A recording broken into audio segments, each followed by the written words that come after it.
All right, and welcome to 90 Minutes You'll Never Get Back with John and Sean. Um, so, to start off today's episode, I just want to congratulate my sister and my brother-in-law Todd on my new niece, Audrey Bell.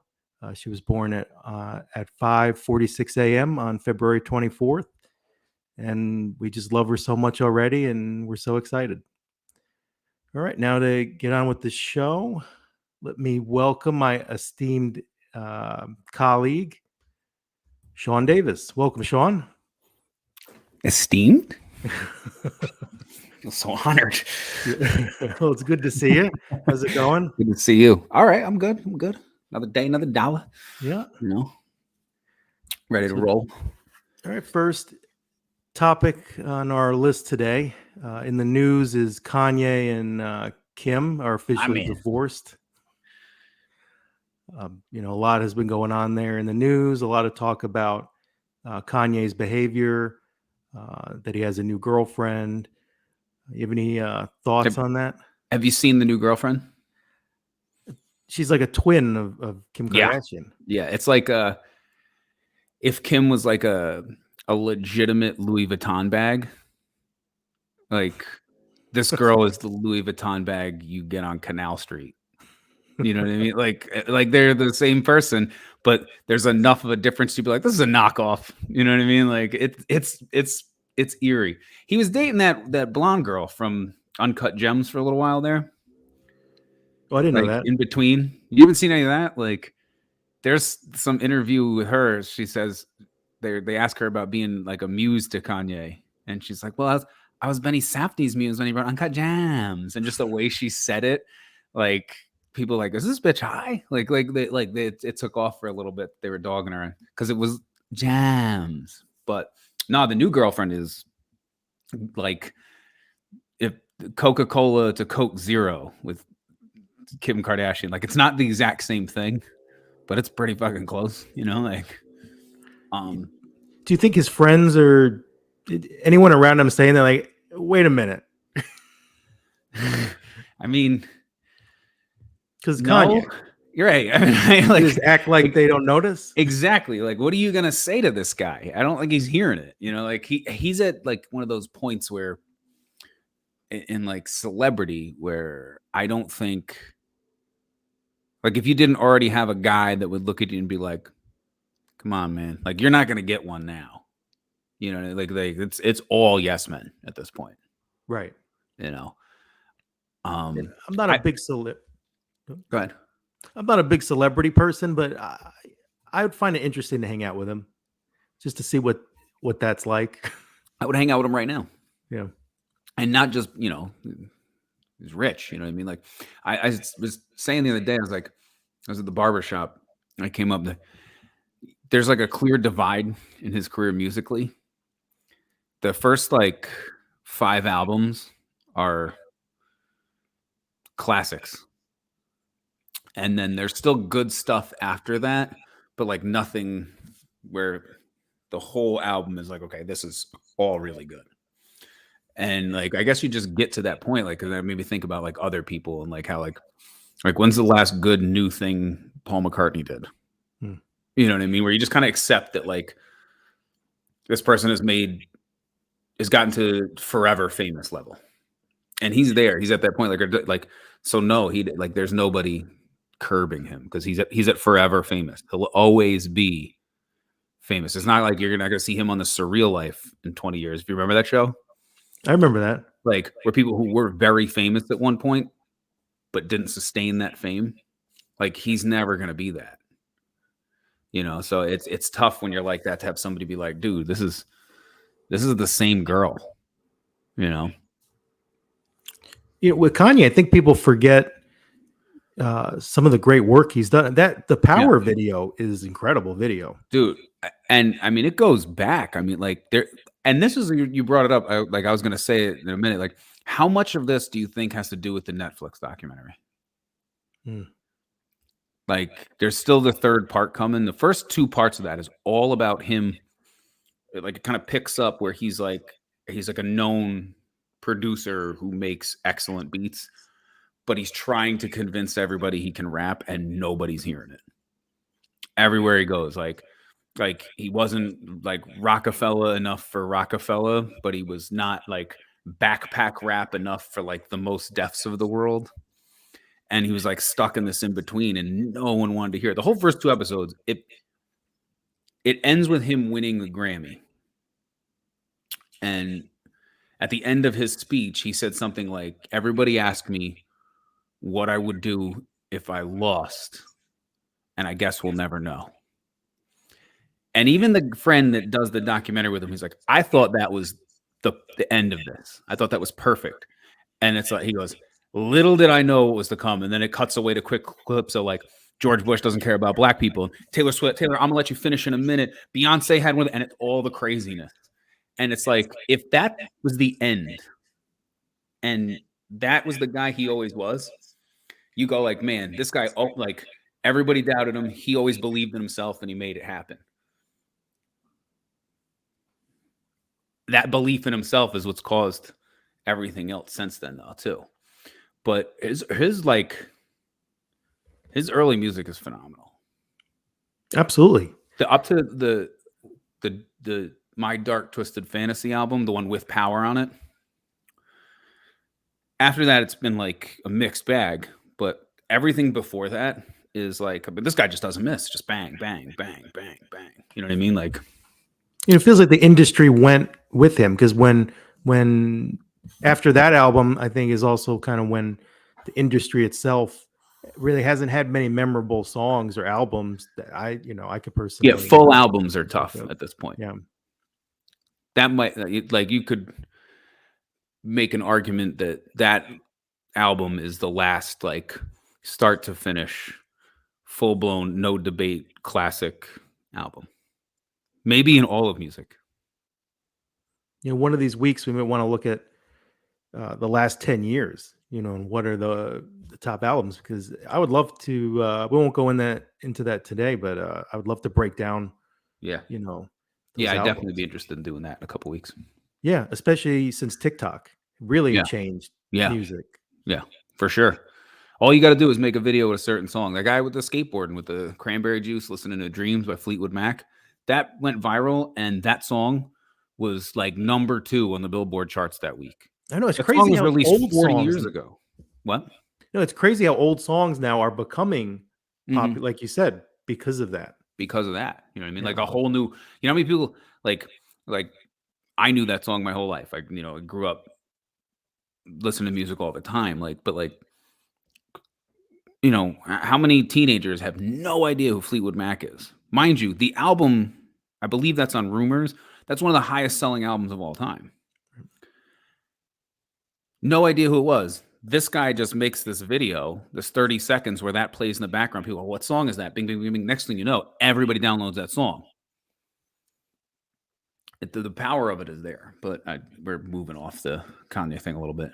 Well, and going back to the Kanye thing, and also I think there is legitimate concern for his mental health, and I mean, breakups are difficult, Right. He bought the house across the street. It's not just a breakup; it's a divorce with 4 kids. Yeah, he bought the house across the street. Yeah, that's not healthy. That's like, I don't like with a lookalike. Right. They didn't buy it together, I'm sure, but now he's going to be across the street with a lookalike. Remember back in the day, like you would tape songs, like off the radio or something, or off a CD.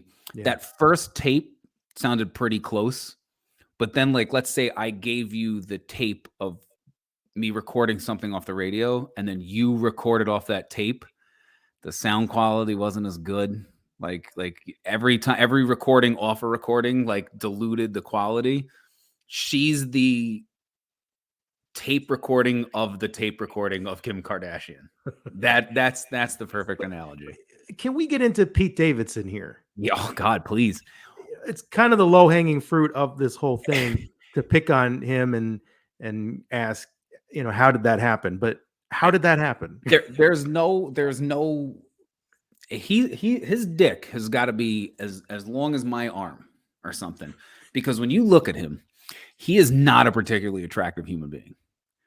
And he's covered in the shittiest fucking refrigerator magnet type tattoos going. He's a funny guy. You know what I mean? I liked King of Staten Island. I don't want to say like I'm a huge fan of his, but like he's never done something comedically where I'm like, oh my God, this is terrible. You know what I mean? Like he's no Hannah Gadsby where you're just like, why are you in comedy? You know, like, but his list, like it rivals, like, remember when Justin Timberlake was like just hot, like whoever the cover girl of Maxim was that month, like he dated him. You know what I mean? Or like Derek Jeter has like a list of like, this is an impressive lineup he's put together. Pete Davidson's lineup is crazy, especially for what you're looking at here. The other two guys I mentioned, I'm secure enough in my masculinity to be like Derek Jeter, Justin Timberlake. Those are good looking men. This guy isn't shit. Like as far as the looks category, it may be the most impressive dating list ever for who he is. Right. This guy consistently outkicks his coverage every time. Every time. Not once. You've never seen him with like someone you're like, okay, that makes sense given his physical appearance. The list is long, but I think 3 names stand out: Ariana Grande, Kate Beckinsale, and Kim Kardashian. Right. The Ariana Grande one's funny. Like through this whole Kanye thing, you found out that like she used to date Mac Miller. He was like trying to get back with her. Pete Davidson sent him like photos and videos of him with Ariana Grande to like get him to leave it alone. That is an extremely insecure move. Like, I wouldn't do it. You look so weak to the point where she found out about that and that brought about the end of their relationship. You know what I mean? Like that's really like, that's pretty sleazy, you know? I mean, it's amazing how they get into these, get into this drama. I mean, these are people that have fame, they have money, they have success, and they're just like us. You know, they're just they're like not regular people. They're not above it. Like Robin Williams. Right. He killed himself. This guy's hilarious. Made money on top of money, print money. You know what I mean? Like when he died, I remember saying like everyone from my son was young at the time. Like my son can recognize him. My grandmother is like 90. She can recognize him. Like we talk about fame. Like he was famous. You know what I mean? Like he reached a wide breadth of people. He was like, a lot of people just know Kanye West because of the personality of Kanye West, not necessarily like the music. Everybody knew who Robin Williams was. I always said, like, listen, money can't buy you happiness, but bring it on. I'll give it a shot. You know what I mean? Like, but like you're not above it. You know what I mean? We're all just human in the end. You know, like it is not the answer. And it's a whole different monster too. You know what I mean? Like to be that famous, to constantly be in demand, if you will. Yeah, it's really hard to imagine. Right.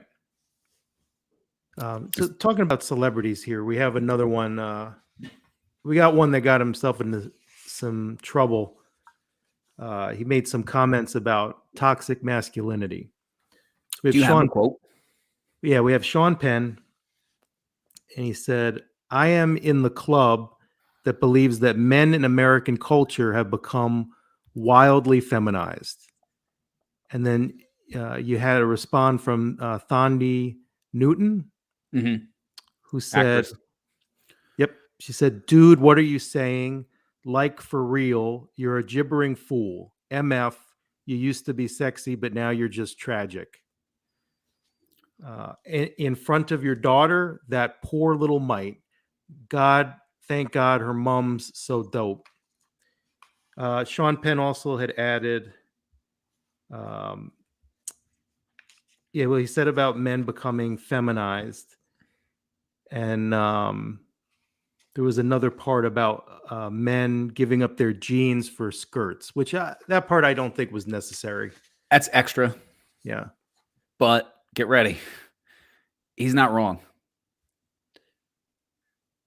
I mean, Can we get the trigger warning up? yeah.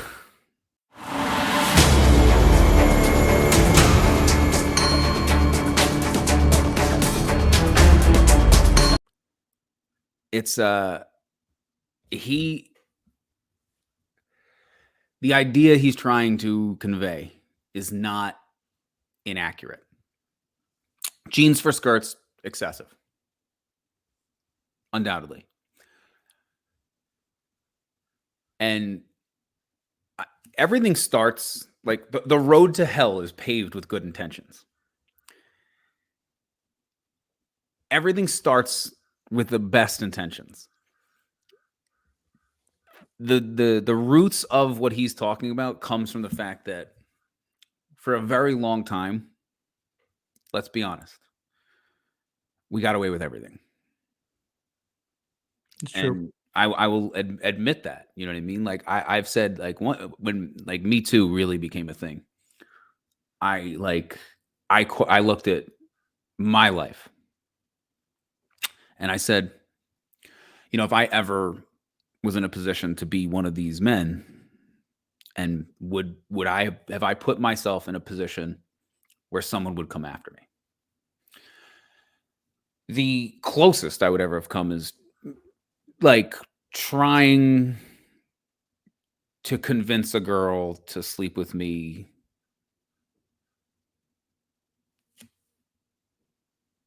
You know, like, certainly I want to be very careful on how I say it. Right. Like, there is no rape in my history. Like, let's be very clear about that. But like, you know, like, Theo, come on. Like that type of thing. You know what I mean? Like, and ultimately, you know, did or didn't. If she's like, no, I don't want to have sex. I'm like, okay, you know, that's what it is. You know what I mean? Like, there was never any, like, there was no moment where I'm like, either you're going to take those pants off or I'm going to take those pants off. You know, and there was, you know, like, not Right. like that. Nothing like that. You know what I mean? So like I said, I was like, you know, okay, like, I don't think that I would be in any of a position like that. But that's because far too many times these people did these things. And the push to expose and eliminate that type of behavior, which is unacceptable,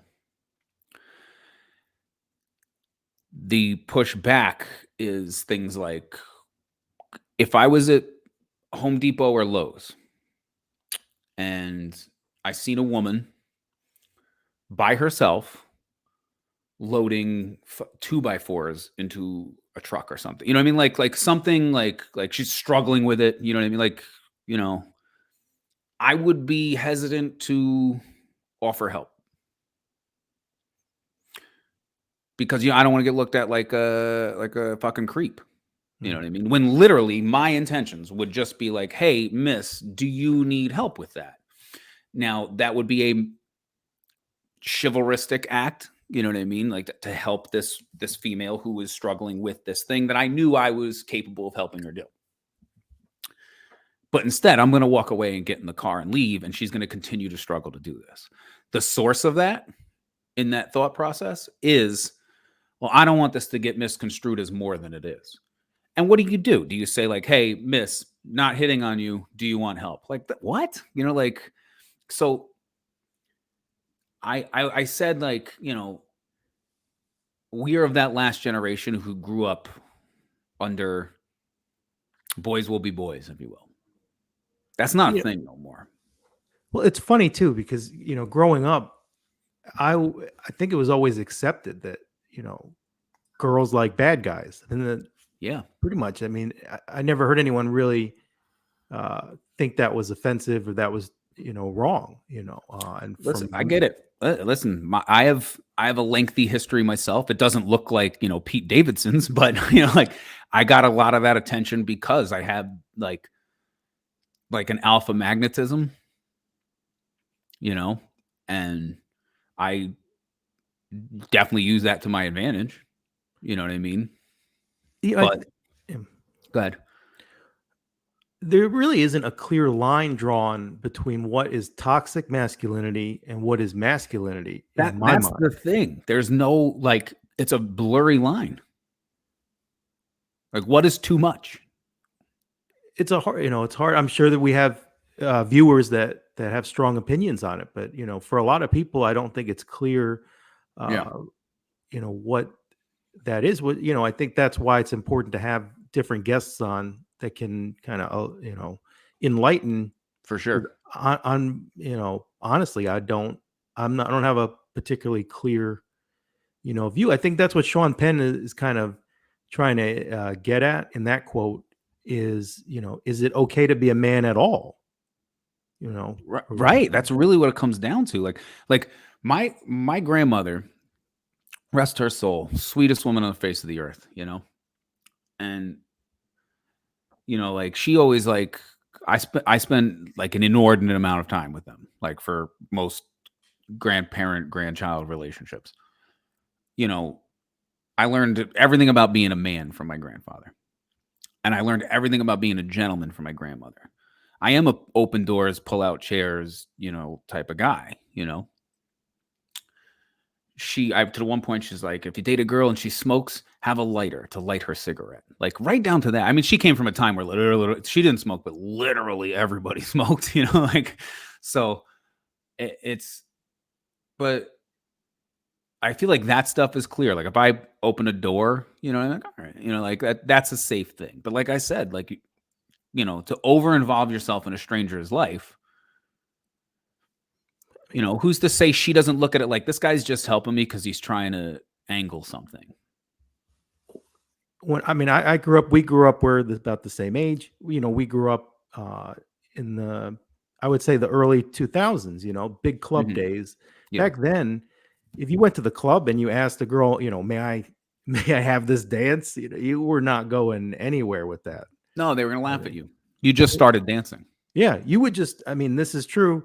I know today it, Yeah. wouldn't fly, but back then, I mean, you would just inch your way, towards the girl, and if she inched her way towards you, He was on. yeah, And, there like, was no now asking really. now And you got again, I'm not saying that's right, but if that's all you wanna do is dance with the girl, you gotta, like, have a non-disclosure agreement in your pocket. right. You know what I like, it's But I I think don't there know. was a power with the women too. I don't think it was necessarily that men were grabbing the girls to dance. That was just the accepted way. And Yeah. I saw many times where, look, I didn't happen to me. I would always try to look for the eye contact before going in, and some kind of smile, Probably a good parameter, something. Just give me something.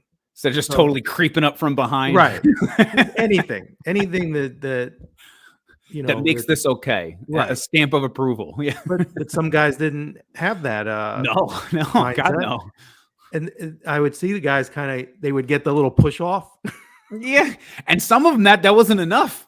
They just Yeah. get back in there and start dry humping again. You know what I mean? You know, Like, I remember this guy at the club, going up. I mean, sometimes I was just a people watcher. You just watch the show, right. and, this guy, he was dancing with this girl, and then, she moved on to another guy. That was another thing people would do. They would dance with you for 5 minutes and then Right. on to the next, person, so this guy, wasn't ready to move on yet. And I'm like, "This isn't gonna go well." No, So it never I does. I I go to the And it goes both ways. I was someplace and a girl started dancing with me, and a guy came up to me and was like, "Oh, you're dancing with my girl." I said, "Oh, listen, whoa." I didn't. First of all, I had no idea there was a relationship here. Secondly, she came up to me. I apologized. I don't want any issues. Da, da, da, da. You know what I mean? Like, in spite of some of the history behind some of my behavior, typically, if I can avoid the conflict, I will. But like once you say one thing too many or do one thing too many, I'm like, all right, fuck that noise. We're gonna fight. But and I was like, listen, man, my bad, no problem. I bought the guy a drink. You know what I mean? I said, no harm. I didn't know. I would, like this and that. Not an hour later, she's dancing with some other guy. Fight breaks out with the boyfriend and this guy. I mean, it was like he was looking for it the whole time. You know what I mean? Like, and she wasn't helping. You know what I mean? Like, so like that I could see the writing on the wall there. And I was like, that's going to end up being a problem. And sure enough, it was. Yeah, I mean, with So the sometimes they don't know. They don't, the push off move, like, not that anybody pushed her off, but like, right. you would think she would think better of it after the first almost confrontation, unless it was all like a part of it. You know what I mean? Like, which is, as crazy as that seems, is not crazy to think that was part of it. Going back to the quote, I do want to say, Thandie Newton using the word tragic. The only thing tragic about Thandie Newton is what has happened to the show Westworld. That show is great. That show sucks now. Like it fell off a cliff after season 2. Did not know it was still on. So that tells you're not missing anything. If you stopped watching at the end of season 2, congrats. You did better than I did. And by the way, the end of that story was the guy getting choke slammed out of the club by the security guard when I came out of the bathroom. Yeah, that's how that goes. So I used to see that a lot. I used to. I was in a lot of clubs in college. I went to a very, very, very liberal school, State University of New York at New Paltz, and I'm very proud of going there. But I went to a feminist club meeting once. There was this girl I liked that was in the club. Of course, I was an Italian club, and that meeting ended, and the feminist club came in, and I'm like, oh, it'll be a chance to talk to her. Didn't really enjoy the meeting so much. I can't remember many details, but I do remember going to dinner once with some of the people I think they were from that club.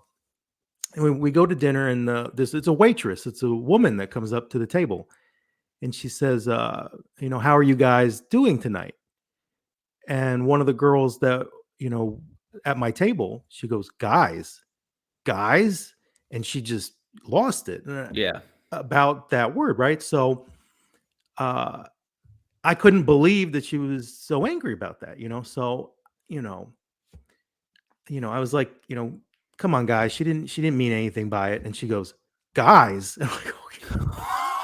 Right there, undercut your whole, like, she didn't mean anything by it. To say it again, like, you clearly did mean something by it. Like, it wasn't on purpose either, So at that point, I think I was like, oh, I'm getting tired. I think I'm going to head out. I'm going to bounce. Yeah.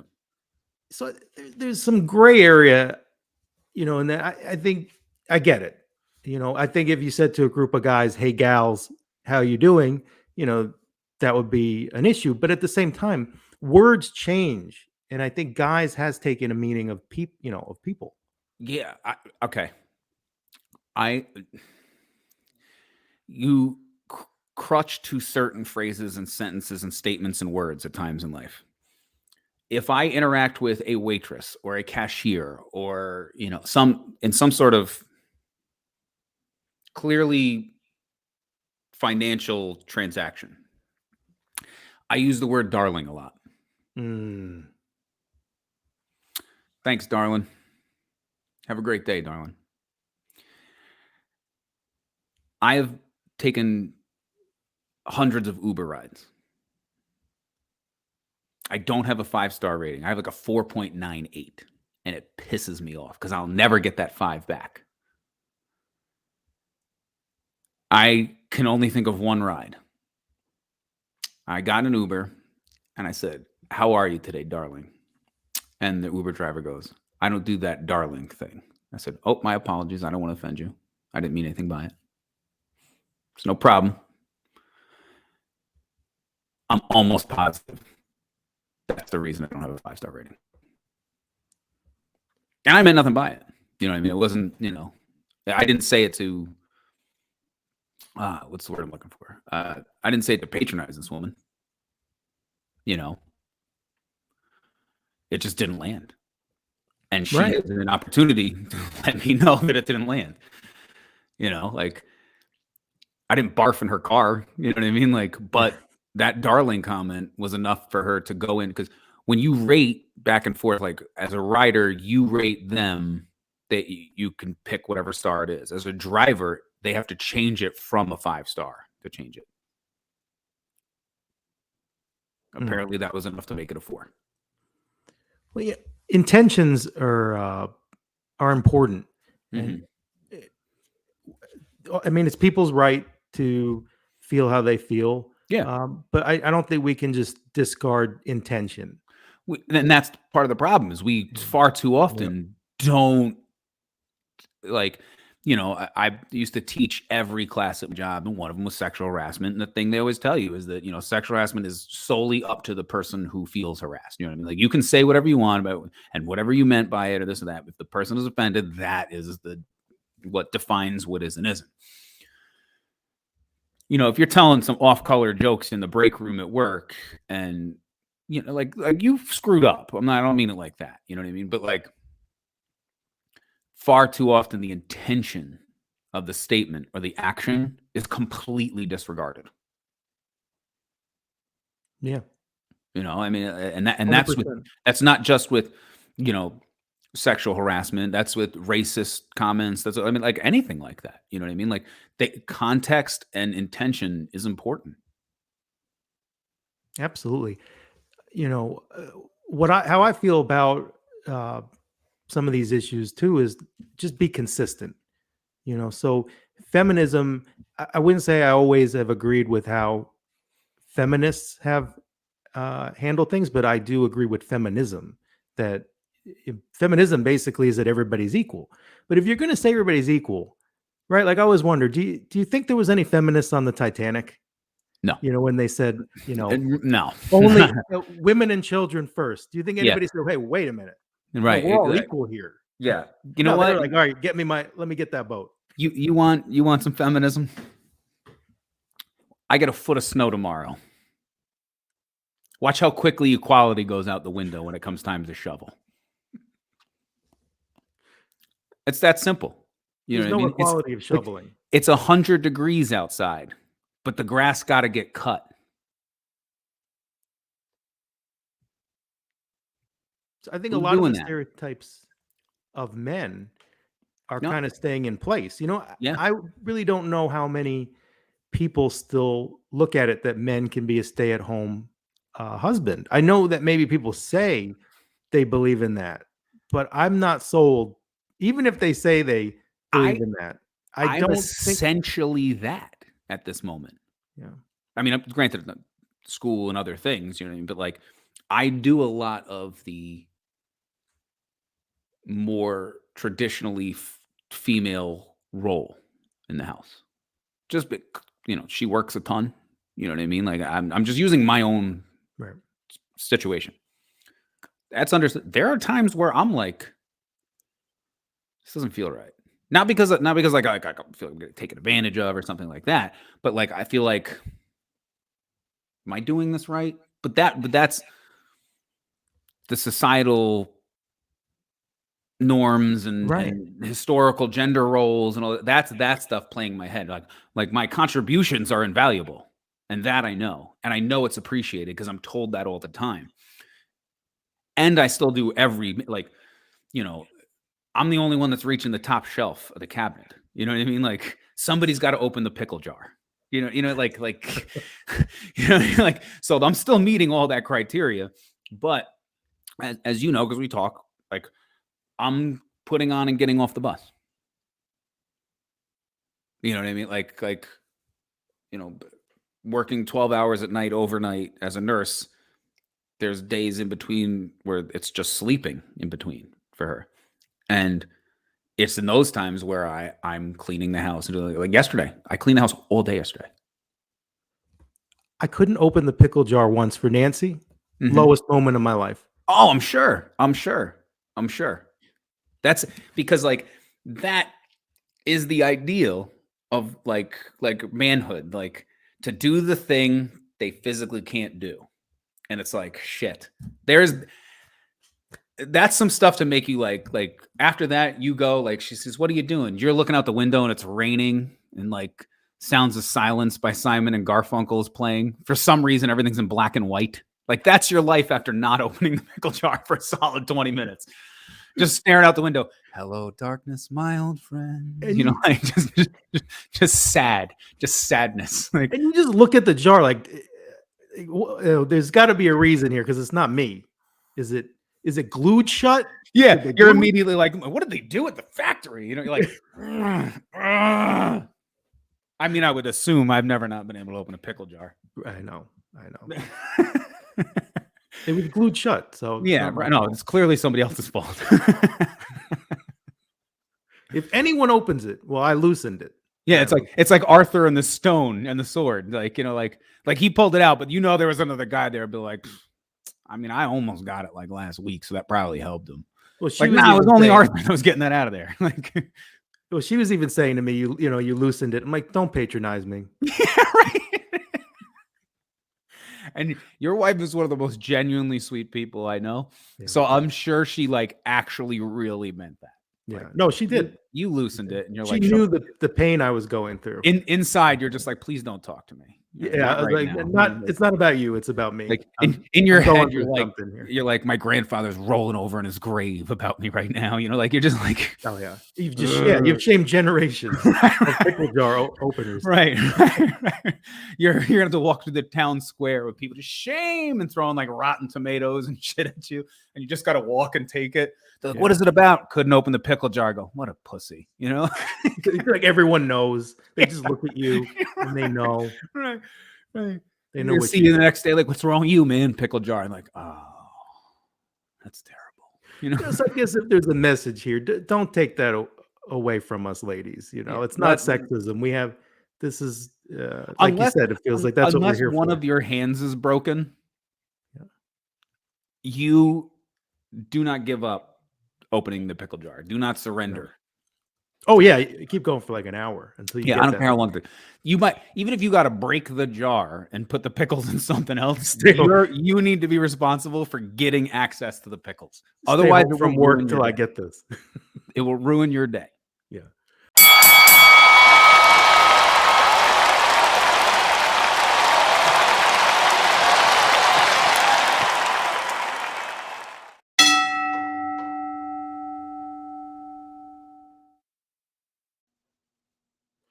All right, round 2. So in sports, we've had all the NFL hires, all the NFL jobs are filled at this point.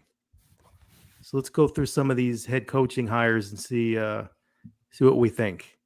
All right, so we got Dennis Allen with the New Orleans Saints. That's with Sean Payton retiring. Yeah, it's like he was one of those guys that was going to be able to walk away whenever he wanted, Sean Payton.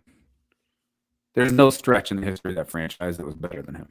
You know, like he had the keys to the kingdom as long as he wanted, you know. So I feel like if he stepped away, he was good with it. You know what I mean? And he rode off, you know, with his guy.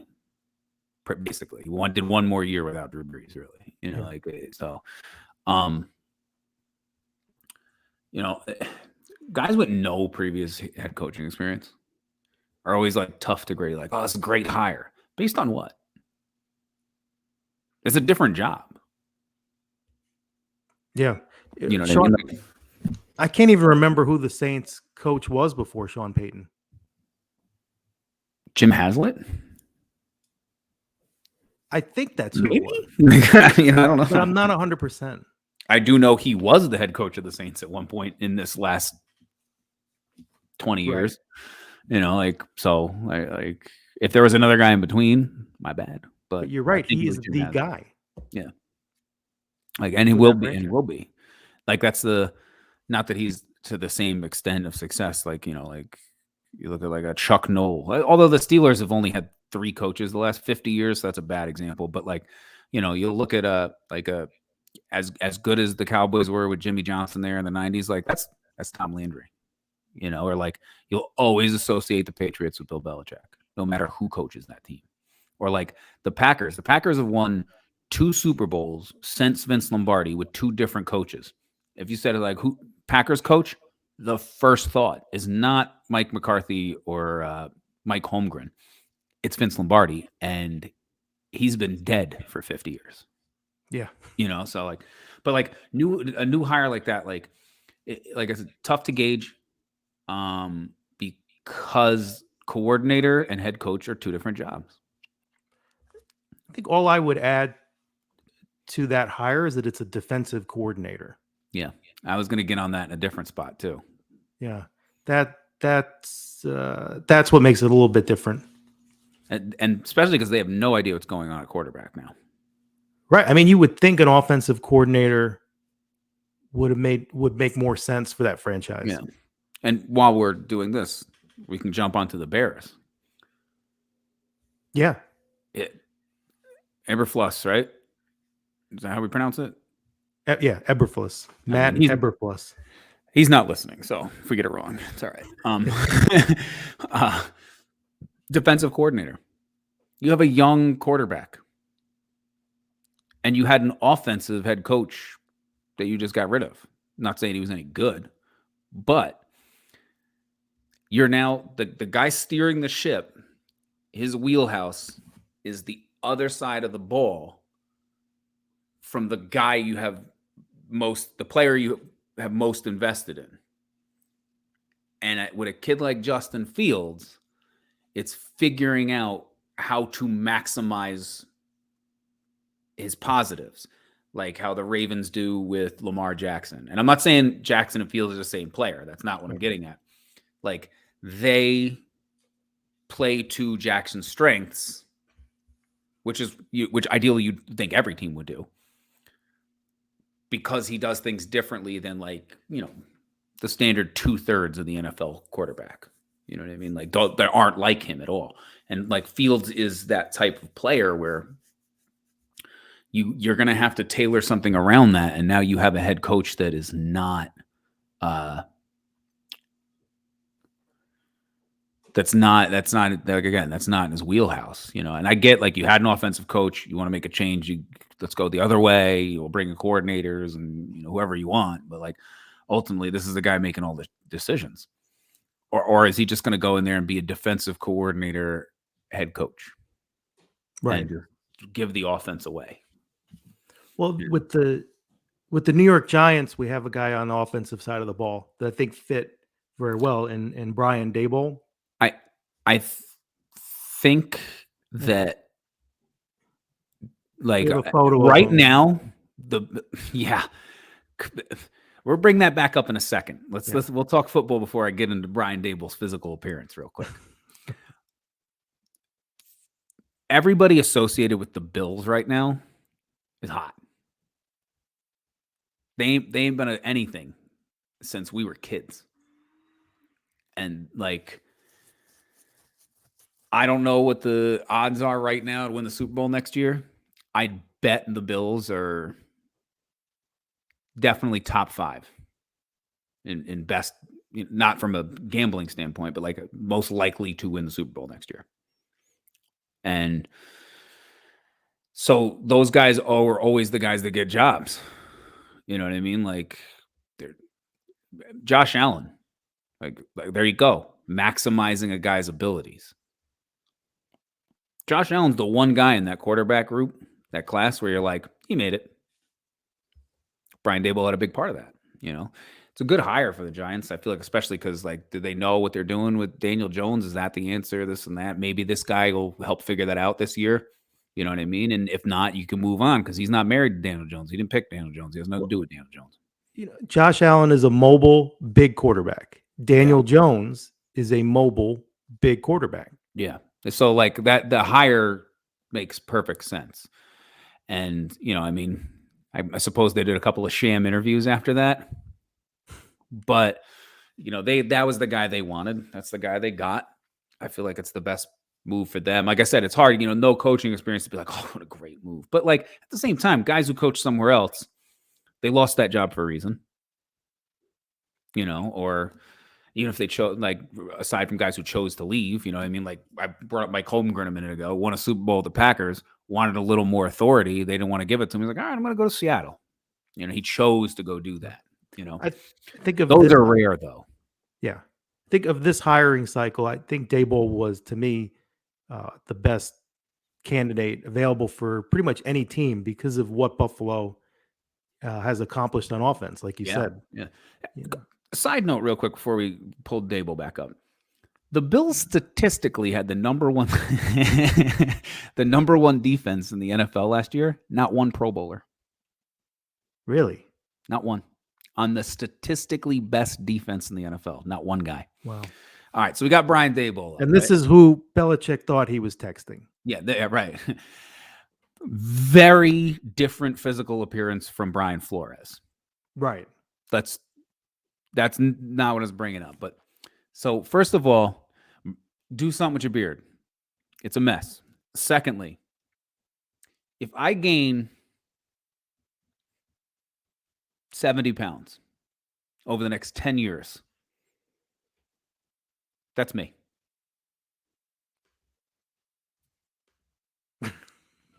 I could see it. That's me.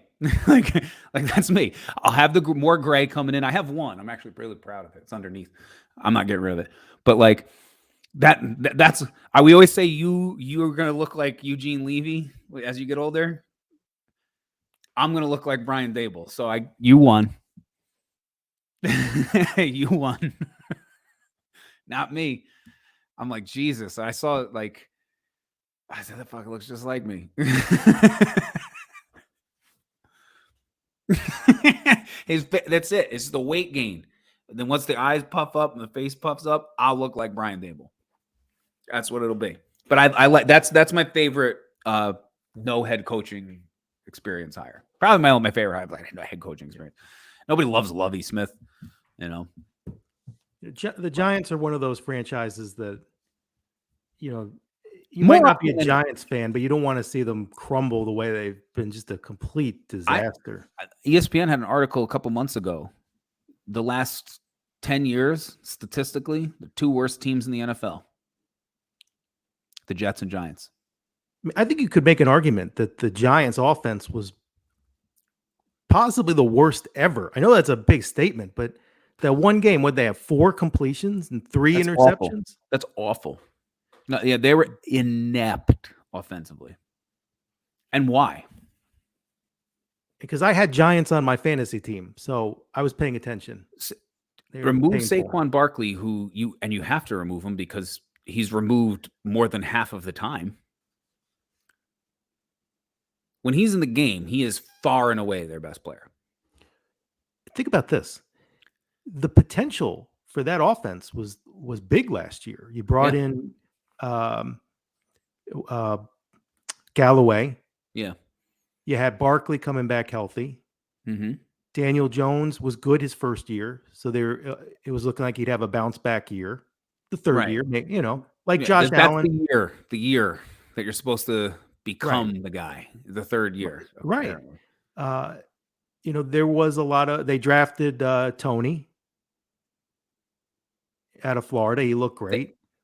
As a college player, he looked like he could be great.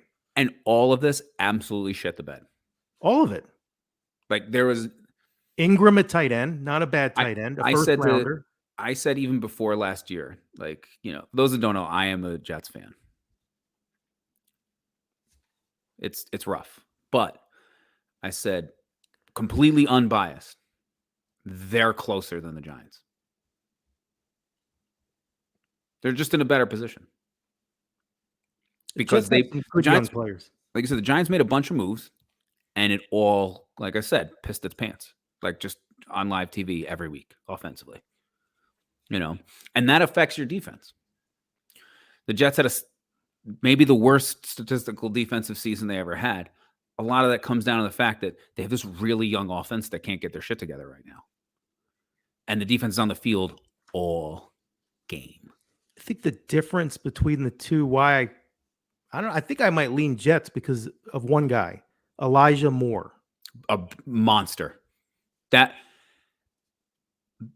second round rolled around in the draft. Total steal. And I remember saying to myself, like, they better pick Elijah Moore here. That kid was a demon at Ole Miss. And he was like, all right, I'm done. I'm not going to play the rest of the year. COVID. He already had like monstrous numbers. Like at that point, like if he played the whole season and had those numbers, he had a great year. He sat out 4 games, like 1,200 yards receiving. And when on the field, he looks every bit the part. Like that was a steal. You know what I mean? Like this is the last draft and this draft, because the Jets have 4 picks in the top 40. That's supposed to be 4 starters right there. Yeah. This is a team that started something like throughout the year, like 9 or 10 rookies throughout the year last year. You know what I mean? So like, there's the opportunity. Like they did well with the trades with Jamal Adams and Sam Darnold. Like I said, now they have 2 top 10 picks and 2 picks in the first 10 picks of the second round. Like 3 of these guys play immediately. And like, everybody deals with injuries, you know what I mean? And you can't just say like, oh, well, this guy was hurt. So everybody has a guy that you could have been like, well, he was hurt. So the Giants offense, Saquon Barkley was hurt a ton. That impacted them. The Jets defense, no edge rush presence whatsoever. The guy they brought in to be that guy blew his Achilles in training camp, and Carl Lawson didn't get a single snap out of the guy. You know what I mean? Like, would it have made a difference? I don't know, because we didn't see it. But every team has that, and they're in a better position. They have a ton of cap space too. They're in a better position right now. Isn't it amazing? And then we'll get back to the coach, the hires here. Isn't it amazing how a draft analyst like Mike Mayock can become a GM and just shit the bed, just not get it right? Yeah. It just shows how hard it is. Draft analyst is like one of the, like, people talk about the weatherman, like, he gets it wrong all the time. One year, Mel Kiper, who's been doing this this is all he does for 30 years now. He's turned this into a year-long job with ESPN. Why am I drawing a blank on the other one? Todd McShay. Yeah. Combined, the two of them, 1 year, on their last mock draft before the draft in the first round, combined, McShay got 1 pick right, and Kiper got none. These mock drafts don't mean anything. No. Obviously, you have things like, really like historical anomalies, like the Minnesota Vikings like blowing their pick 1 year. I think they did it twice too, like where they didn't get it in time. They're like, well, I think you're right. They almost did. You fucked it up. You don't get because the other team started racing up there to beat them. Yeah, because they knew they were gonna fuck it up. So remove stuff like that, because you can't account for that shit. And trades too. Like, trades move around and teams need different things. So like, even removing all of that, like, out of 64 possible outcomes, you got 1 right between the two of you. It was in a year where there was no slam dunk who the first pick was. Kind of like this year. Like, it could be the tackle from Bama, one of the edge rushers, the Hutchinson from Michigan, or Thibodeau from Oregon. Like, I don't see anyone ever taking a safety at number 1, especially Jacksonville. But Kyle Hamilton is like the number 1 overall guy on a lot of boards. But he just plays a position where it's like not a premium position. And it's like, is that a number 1 pick? Like, number 1 pick is quarterback, left tackle. We knew how last year you had Jamar Chase coming out.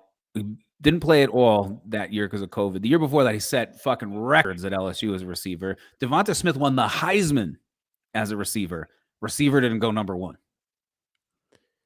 We recently hired Joe Hanrahan to be our draft analyst. Right. Maybe he'll turn that into a year-round job with us. Yeah. And he could be wrong all the time. So it's a good job. You don't have to be right. You clearly don't have to be right for that job. So I have him watching the combine this week for us, so he'll be able to give Let's us. Be real. Joey was watching the combine anyway. He texted me this morning. You're watching the combine. You're basically watching people like warm up to exercise in a lot of those, and then just exercise. It's like, would you go to the gym and just stand around and watch people get loose and lift? They're just, they're lifting. But because we slap an NFL logo on it, we're like, can't miss this. Yep. Can't miss this. I got a text from him. No hello, no good morning. It just says, this is going to be one of the greatest wide receiver drafts ever. That's it. No decorum whatsoever. No, hey, nothing. Just, this is going to be a great receiver draft. Think so? I think the best receiver is the kid London from USC. we'll save some of this talk for Joe, but I think he's like 10 to 15 is where he's coming off. It's a shame he got injured. I could, if he's there, I could see the Jets taking him at 10. Oh yeah, and I would not be upset with that at all because he is a big body. He's could different. He's different than Moore and them guys that they do have. He's a different type of guy. Which is, if you're gonna take a receiver, don't keep taking 6-foot slot guys. You do need somebody that's going to go out wide, and I can if I can't run away from you, I'm just going to put my arms as high in the sky as I can, and I'm going to catch it anyway. I think that is what makes him special. Is everybody needs that guy. Yeah. You could find a slot receiver in the second, third round, but you're not going to find a 6'5", 6'4", 6'5" a beast that can. I don't know what his 40 time is yet, but he can run. Joey will tell us. Joey will know. He's going to watch it. He's going to see it firsthand. Right. Yeah. But look, like you don't find a Drake London in the third round. Braxton Berrios from you. This guy, a late round pick. Like he's got based on how he played the second half of last year, even if the Jets don't re-sign him, he's going to have a couple of years at least of opportunity as a slot guy. You can find those guys. Yeah. All the like great slot receivers of all time, they're the Wes Welkers and Victor Cruzes and stuff that come out of nowhere because they're not those big bodies. They're not the Calvin Johnsons. You looked at Calvin Johnson, you were like, special. Like that, like special. He was so can't miss. He went to a soul-crushing franchise like Detroit and was a first ballot Hall of Famer. Julio Jones was that way in Atlanta. Yeah. So you Treylon. What'd you say? You just knew. Yeah. Yeah, you just knew. Like, if this guy doesn't work out, you're more surprised than he did if he would. So yeah, guys like Treylon Burks and Drake London. Yeah. I do agree with Joey, but we'll see what he adds. Yeah. We have him on in a couple weeks. Yeah. Speaking of being wrong about things, so last episode we talked about Dan Marino being the last winning seasons in Miami. Actually, the last time they had 2 winning seasons in a row was 2002 and 2003 with Jay Fiedler. If I had a second guess, and I'm sure this is going to sound completely disingenuous, I would have said maybe Jay Fiedler. Yeah. That's the only other one who's had any modicum of success post Marino for them. I was thinking that too, that those Zach Thomas and Jason Taylor. So how much of it was really Jay Fiedler? None.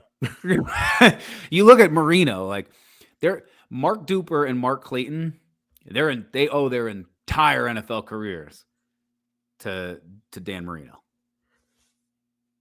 And that's the next team I have on this list. Mike McDaniel, the new coach in Miami. Did you see on Instagram he posted his first team meeting? Oh God, it was uncomfortable. At what point does he just look at them, guys? I'm half black, and just try to get that cred, because he's up there like. You just awkward. Show me a picture of him, and you say he's involved in professional sports. I would say, what esport does he play? Like, is he a Madden player? Or is at 2K? Like, he does not look, and you don't have to look like anything, but you look at especially like the further you go back, go down the list of coaches in the Hall of Fame. And you can throw like a Belichick in there, you know what I mean? Like, you look at him, like looks like a football coach. This guy looks like an equipment manager and sounds like a coach. Not him, but these guys like Vince Lombardi with his camel coat. What the hell is going on out here? Like that, like they were winning the Super Bowl or something, or the NFL championship game when he says this. You know what I mean? Like, this guy, I couldn't like. All right, you're an ogre of a human being, You're, edge rushing monster.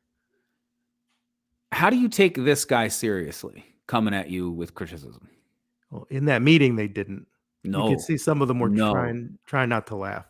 Right. And like, and that's what I was saying. Like, at what point does he go like, my dad's black, to like, like to buy some credibility? Like some of them were just staring at him like, I'm going to eat you. I mean, right, they like, look like they like I want to be anywhere else in the world than here right now listening to this guy. those Like guys. literally, like at least one guy in his head in that meeting goes, "This is our head coach."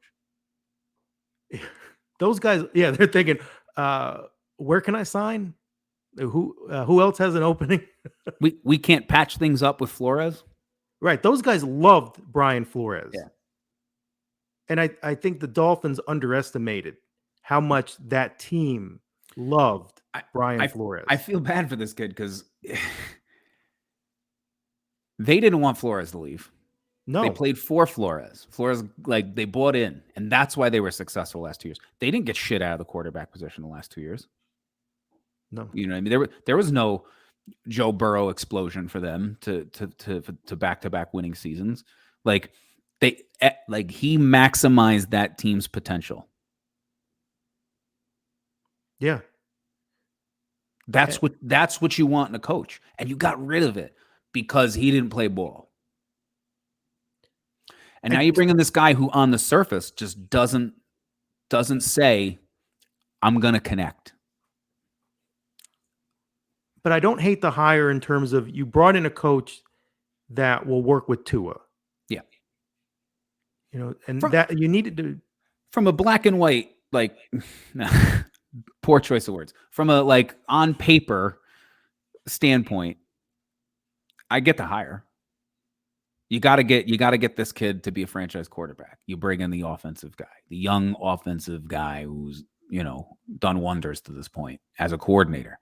So I get the hire from that standpoint, but it doesn't have the look and feel of an NFL head coach. But maybe it's changed. I mean, even the guys that don't look like these old grizzled, like a Chuck Noll, Tom Landry, Vince Lombardi guys, like Bill Belichick. If you told me Bill Belichick coached the Patriots in the 60s, I'd believe it. Just on appearance. He doesn't look like that. I'm not saying you have to look like that. Sean Payton didn't look like that. But he looked more like a head coach than our guy here. Like, right. This is a stark contrast to that. But Sean McVay is younger than us.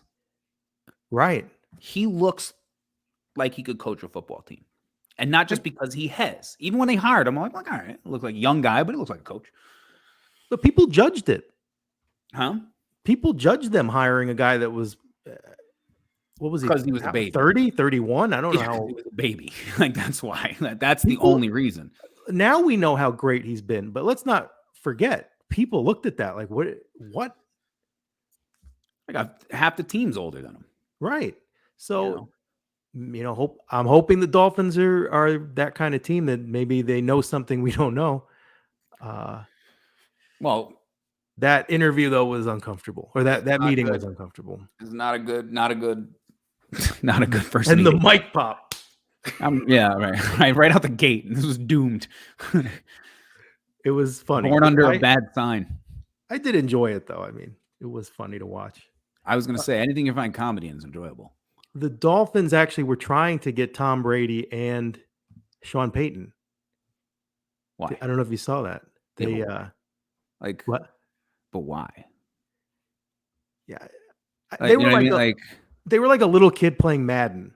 Yeah. Yeah. Yeah. Exactly. Like I'm taking the Jets, but I'm turning off like the trade regulations to. We're not really the Jets anymore. You know what I mean? Like, you're the Jets with, in name only. Somehow 1996 Brett Favre playing quarterback. Right. You know what I mean? It's like, this is not, that's not how real football works. The guy don't want to play no more. The guy don't want to coach no more. They're not coming back to this fucking a hotbed of, honestly though, everything going on in Miami, if they would have pulled that off. How do you second guess a Super Bowl winning coach and maybe the greatest winner in the history of winning as your quarterback. It would definitely have been interesting. Even if they didn't win anything, it would have calmed all that down. Can you At least imagine in-house. they're facing racism charges and tampering charges at the same time? In a city that outside of New York is a total like melting pot of humanity. Like That's the funny thing too. It's out of the news cycle. If it was New York, or well, I don't think there's an or. If it was New York, it would still be on the front of the paper. But Yeah. it's that's Miami. Yeah. Well, it's a bad sports town in general. You know what I mean? Like look at Hurricanes games. If they're not winning, nobody's going. You know, that the Marlins games. You're a Marlins fan.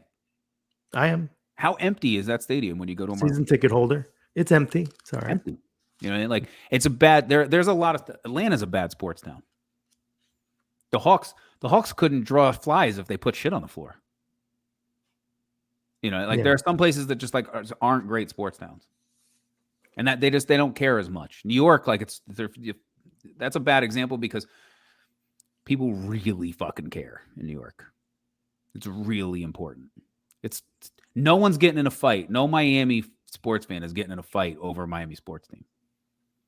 There are physical fights every single day over New York sports. Even right now. Yeah. Okay, so we'll I'm gonna run through here. We didn't get to a couple of these. Josh McDaniels with the Raiders. I like good second chance. Yeah. I like Doug Peterson with the Jaguars. I think that's a good fit. Lovie Smith we've mentioned, and Kevin O'Connell. Hard to with the Vikings. Hard to poo-poo the Peterson thing because he was the one getting Buffalo on track. And something went wrong and he left. Sean McDermott, the ball keeps rolling. You know what I mean? So it's like he didn't really essentially lose the Bills job. I don't remember exactly what was wrong, but there was like more to that than like I don't even think that they fired him. I could be wrong on that. I don't think they fired him. I think he wanted something. They didn't want to give it to him. They couldn't come to an agreement. They parted ways. You know, but I think the Jaguars got it right, bringing in a guy who won the Super Bowl with the Eagles. Oh yeah, I'm sorry. I blurred lines there. Oh right. But yeah, no, the guy did win a Super Bowl. I'm thinking of somebody else. Yeah. Whoopsie. Sometimes I don't get it right. But no, yeah, like he won a Super Bowl in a city that doesn't win anything. Yeah. You know, like nor do they deserve to. Terrible fans. But Jacksonville, I do like that hire in Jacksonville, especially because this time last year they made a hiring that turned out to be awful.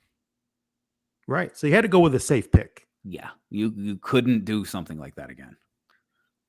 Otherwise, now the NFL's looking to get you to sell the team. Like you do some shit like this again. From day one, the Urban Meyer hire just was a dumpster fire. Urban Meyer hire dumpster fire. Yeah. I couldn't have wrote that. It was disaster. And Lovie Smith is a post Brian Flores hire, but again, like I said last week, it's hard to second guess the track record. You know what I mean? He did have success somewhere else. And Josh McDaniel, I feel like, just wasn't quite ready the first time around with the Broncos. And then went back home. It's like when a kid moves out for the first time. I moved to Philly when I was 20 years old. And a year later, I came home, broke with my tail between my legs, you know, thought I had it, had some success, fell on my face. Regrouped, went back out there, never moved back in. McDaniel with Broncos was him moving to Philly, going back to New England, broke with his tail between his legs, regrouping. I hope for him this is his never moving back. And they're not a bad team. No. I think it's a great fit. They just had to get a stable, permanent head coach because, Right. those emails don't ever come out. Gruden and Mayock still have that job. Right. That definitely Gruden. So, last thing I want to touch on here is the new NBA All-Star Game trophy. Here's a photo of the NBA championship trophy. It's been that forever. So, Yeah. the It's Larry a nice O'Brien trophy. It is a nice trophy. Here is the All-Star Game MVP trophy, which I think is named after Kobe Bryant. Yeah. Other than the Kia logo, that's a nicer trophy. Should your All-Star Game MVP trophy be larger and better than your championship trophy? All-Star Game MVPs are like are weird like tip of the cap. You get a guy like Derek Jeter, right? Should have won a regular season MVP over Justin Morneau in 2004, but never won like a league MVP. He was a World Series MVP, and he won an All-Star Game MVP. So you tack that on his like resume when you go into the Hall of Fame. You know who else won an All-Star Game MVP in baseball? Who? Just anybody. Just name anybody you can think of. Oh, man, that's a good question. I don't know. Ken Griffey? Right. I don't even know if Griffey won. I know Jeter because I know Jeter being a Yankee fan. I'm drawing a blank on the name I wanted to bring up. He was with the Yankees. Melky Cabrera. Melky Cabrera went to the San Francisco Giants, won a batting title that year, and was MVP of the All-Star Game.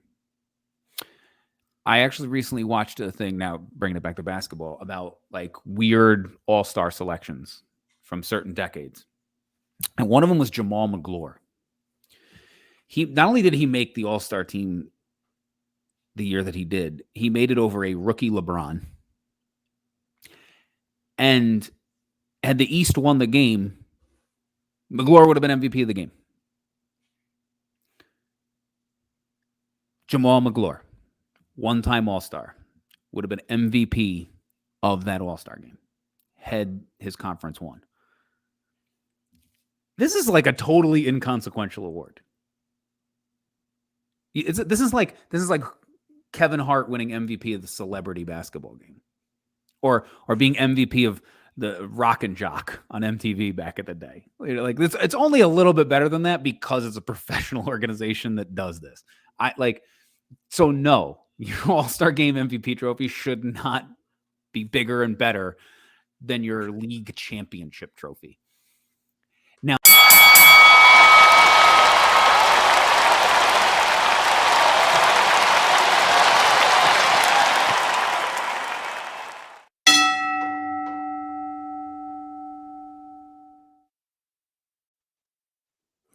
All right. So Sean had to step out. So we're going to move on to the interview portion of our show. I would like to welcome Kalynn Iorio from Arkansas.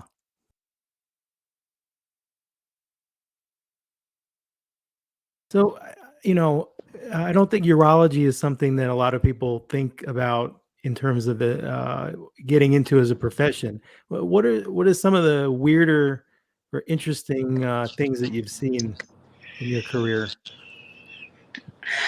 So the most recent, and I have to be very careful about how I put this, of course. Right, no names. But, a little more than that. So when I do something called chart prep. So that's where I basically put the information together for the doctor to have in his hand for when he goes in to visit with the patient. So this guy in particular that I'm thinking about, he had went to the ER. So that's where our referral came from. And I sometimes have to pull from the hospital system, and I remain HIPAA compliant because I am now on his care team. So I saw as the reason for visit rectal foreign body. And of course I'm like, no. what are we about to pull out this dude's bladder? So, I have to stay within, HIPAA, and I can only look at so much stuff. But in my referral note that I received, it said patient had presented to the ER with complaints of 2 days ago he was pulled over by police, and when he was pulled over, he stuck a bag of meth in his butt, and he hadn't had it returned. So he presented himself to the ER to see, hey, so can we find my meth? So he had a CAT scan done, and it's what's called an incidental finding. So we weren't looking for this, but he found a kidney stone. So, that's something that urology treats. We do nephrology is function, basically. We're surgeons. So kidney stones, things like that, we take care of. So this guy had a stone. So, doc sends him over for follow-up x-ray a couple days later, which I'm pretty sure we saw the bag of meth in that x-ray, but I don't know. I guess you wouldn't expect to look for that. Yeah, exactly. But, I mean, if it's an incidental finding, but, that's one way to put it. That's one way to put it, an incidental finding. Yeah.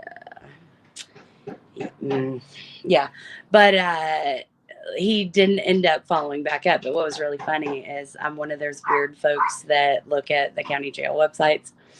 And a day before his follow-up visit, I looked at my doctor and my nurse was like, hey, I don't think old boy's going to follow up. He's in jail. Well, I mean, that's the most recent, we had somebody new, or a new provider, come to our office, and we do this procedure in the office that's called a cystoscopy. So there's a catheter, basically, with a camera on the end of it. We stick it through their urethra up to the bladder and visualize what's going on in there. And this patient comes in, he's like, hey, I had this recurrent UTI for 6 months. Wife comes in with him, all that stuff. So finally, he asks the wife to step out of the room, and he shares with the doctor, okay, so here's what's probably going on. Is I call it Dr. Google. He said, I consulted Dr. Google and to figure out how to add girth to my manly bits. And Dr. Google said that if you stick a fishing lure in your urethra, it'll add that girth. But what Dr. Google failed to mention is don't do this at home, children. It'll get stuck. So it traveled up to his bladder, and 6 months goes by. He has recurrent infections because this thing is becoming encrusted in his bladder. So very first, we call it a scope, that this provider does in our office, he finds a fishing lure in a bladder. No hook. No hook. So he took the guy to the OR, tried to do what's called a lithotripsy. That's where you take sound waves and you try and bust up calcifications. It's generally used with kidney stones, but when somebody's mind gets the best of them.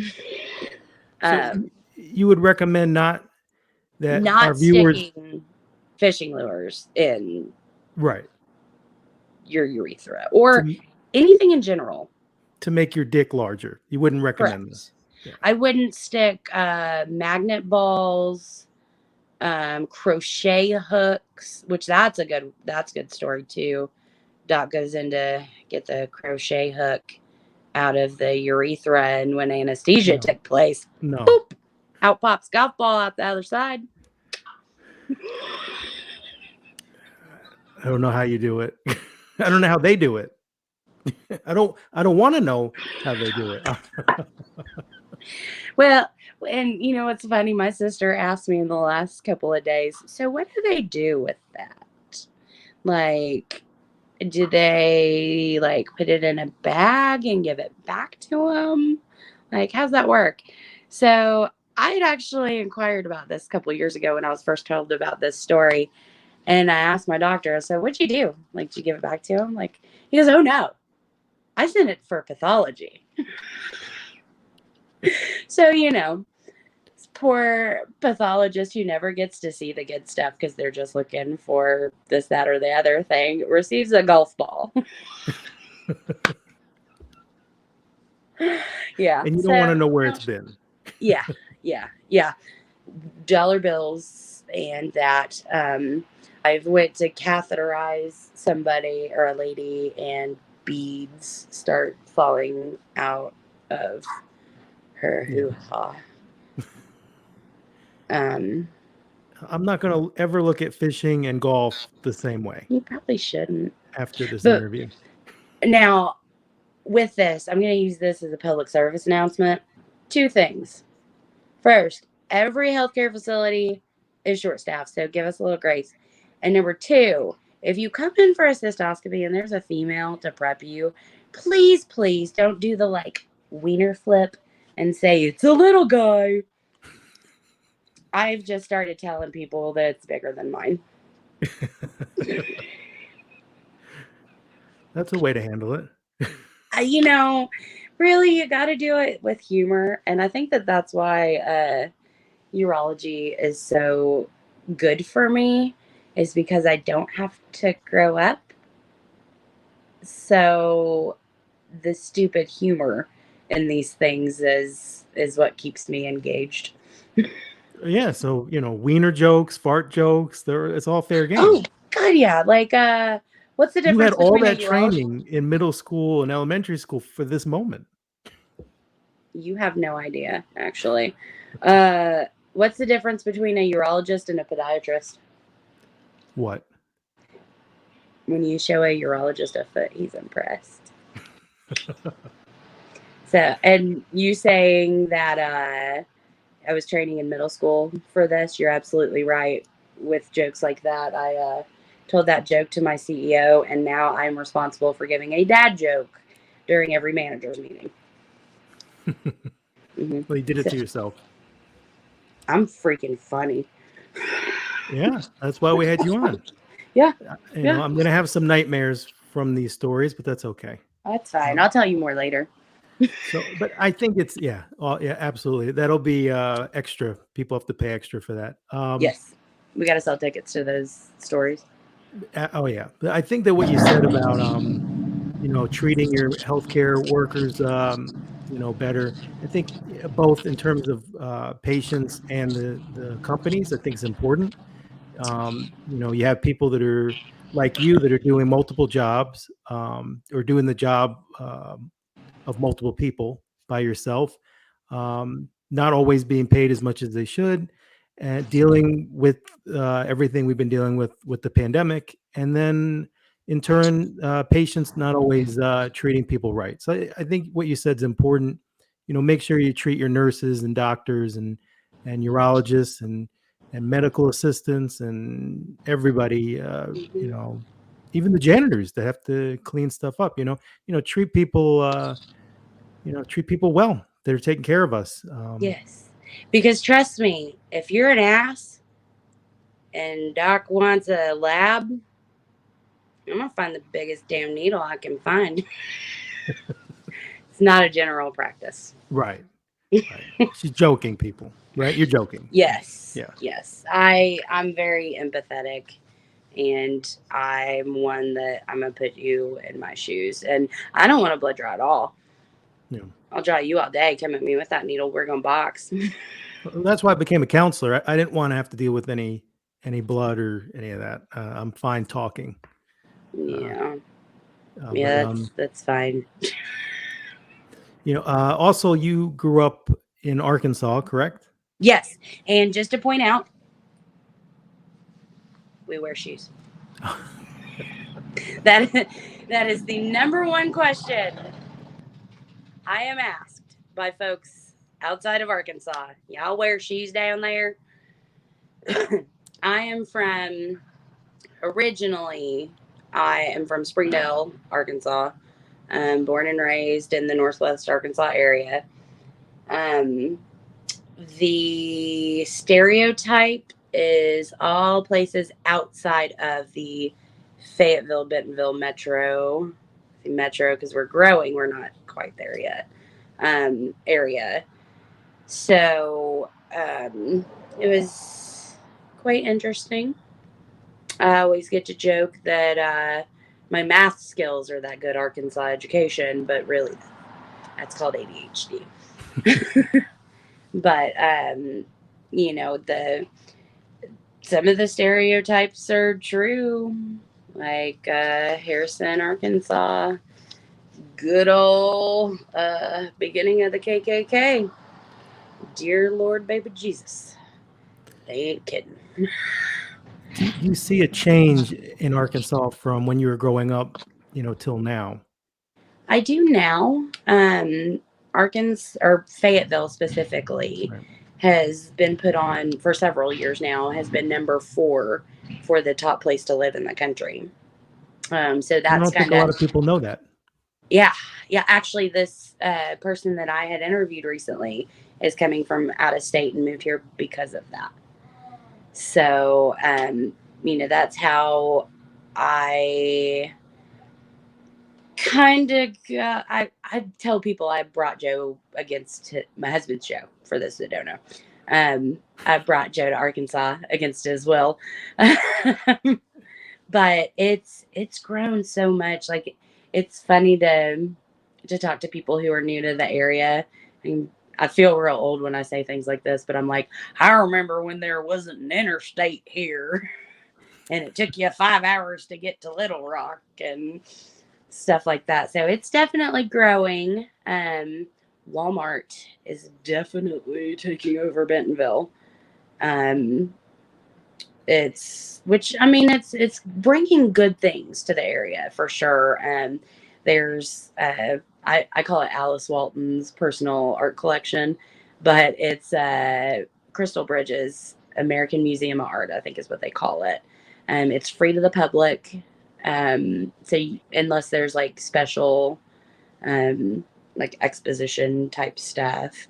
But they do have like revolving things that change in there, and that's something we never had growing up. There's a children's museum now.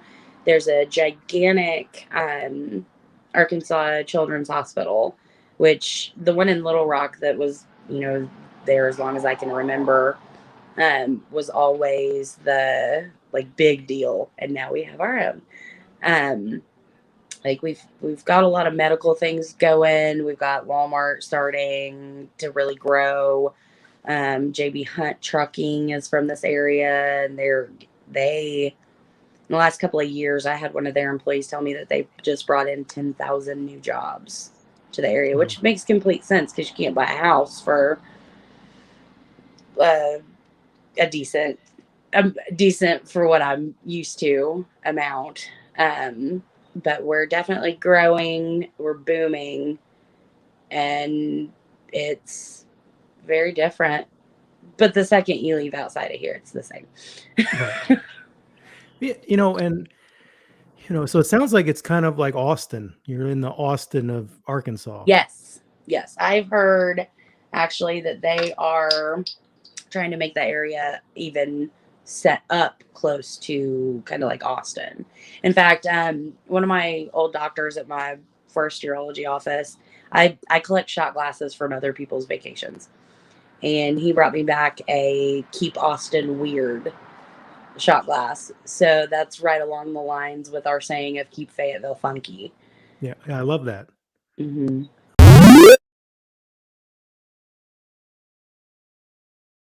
I love that.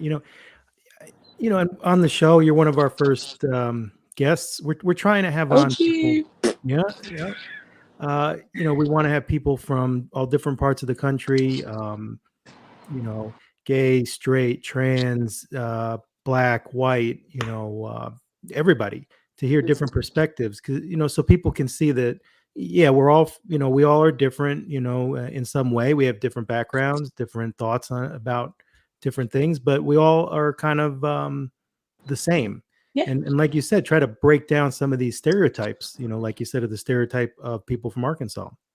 And judging Exactly. somebody based on their accent. Hmm. I mean, I don't know if you recall many, many moons ago when we first met. It was Vaguely. It definitely wasn't like 13 years ago. But I did bring this tropical punch here. There we go. For those who don't know, I why owe do you have Kalynn to a lot buy of it? money It's just for your entire blood tropical system punch. is nothing but Minute Maid. What was that? I said, why do you even buy it? Because your bloodstream is nothing Oh. but Minute Maid. I have to stay alive at this point. I haven't seen you eating any fruit snacks though. My body doesn't even know how to handle water at this point. So But somehow that doesn't surprise me. yeah. Mm-hmm. I'll pay you back at some point. That's fair. But I do enjoy that I can now eat fruit snacks freely, and they're there when I go to get them. But my accent is really what I was getting to. I don't, which I don't notice it, but I remember at that point trying to hide it, and like, no, I don't listen to country music. Mm-mm. Nope, I'm not a country bumpkin. I'm a country bumpkin. But I will say, just to help break more stereotypes, it's not all farms. Which, don't get me wrong, behind these houses, farms, but there's more to it. But you just get that automatic, if you've got that accent of, well, they're just stupid because they're backwoods. I live in the middle of a huge city. I fight Walmart home office traffic every day on my way home. Sucks everywhere. it sounds probably like people that drive into Miami down here, or New York City, dealing with traffic. I would never want to drive into Miami again. Well, That's it would be awful. a little more. Yeah, I mean, it's I not mean, it was fun. exactly. Don't get me wrong. Maybe it's not a perfect analogy, but Yes, Miami was fun. Now, I will say, in difference in traffic patterns, obviously but others don't, that we lived in Cincinnati for many years, and just little background, my husband did not drive until like a year and a half ago, and it was because of the craziness in those areas that he didn't drive. Like, we tried it in Louisville. Mm-mm. But here, he's cool with it. There you go. So don't tell him I told you, but he's really bad. I'm not going to be driving with him, so I'll remember that. You guys are coming into town when? we'll have to figure that out. But he won't be driving. He won't be picking us up at the airport. So we'll take an Uber. Everything I know about. The airport is out in the middle of nowhere, so I will jump on the back of a train. Then we will figure another way out that doesn't involve Joe driving. I think everything. Train? It's funny. I think everything I've learned about Arkansas is from Ozark. So that's everything I knew. So I've learned a lot from. I am in the middle of the Ozark Mountains. I know. So you've taught me a lot. So before we wrap up the interview, so I've known you for I guess over a decade now. Kalynn is one of the strongest women I know. You've overcome a lot. When I met you, you hadn't started going to school for what you're doing. You had just left Arkansas and went to West Virginia, and you took basically took your life back, and accomplished so much. Do you have anything that you could say to women that, and really anybody, not just women, but anybody that's in a tough situation? Do you have anything you could say to them? There's so many thoughts that flood my mind on this. It's just, in general, it's possible. Like, I mean, shoot, when you and I first met, I had literally just left my ex-husband and spent many, many years. Joe's pulling up, by the way. But I'd spent many years getting the ever loving crap beaten out of me, belittled, told I was stupid, I would never amount to anything, that I would only be loved by, quote, fatties and N-words. But in moving away from that situation, you know, I was very, well, I can't say too many nice things because he just pulled up, but I was very lucky. Within a couple of months, I met my now husband, Joe, and yeah, and he is neither one of those words. This is John's podcast. Hi. Hi, you're live, so Yes. Let me finish. We're almost done. But you know, just the difference in my life from when I moved, excuse me, to get away from the situation. Like, I really felt like I couldn't stay in the town that I was in, you know, but at that time it was a lot smaller. So I had a lifeline and I ran. Like, literally decided at 9:00 the next night and was in the car 9:00 the next morning. But you know, it took time to step back, and I was very fortunate to have some good friends. Don't look too much into that statement. Was I supposed to be? I don't know. Yeah, you were at school. I got it. But I had some really great support systems that brought me in as family and helped build me back up and encourage me. And, you know, you just got to take it one day at a time. Things are going to get better. You know, I'll be honest, I went through years of therapy to cope. But now, happy as can be, have, you know, went through college, even though I have extreme ADHD and it was as hard as can be. And I'm on my way back to school for my RN currently, maybe. But it started. I'm just not currently in class. But it gets better. It certainly does. You know, it's rough to start, but every day it gets better. You may get knocked back down a few 100,000 times, but people are worth it, and they don't realize it until they take the step away. And it gets better. It does. So yeah. thank you for sharing that. You know, you never know who is out there that needs to hear that. Mm-hmm. So thank you for Kalynn. Thank you, Kalynn, for being on. No problem. And hang tight. I'm going to catch you before we sign off. But I want to say thank you for watching. 90 minutes. You'll never get back with John and Sean, and we'll see you all next week. Toodles.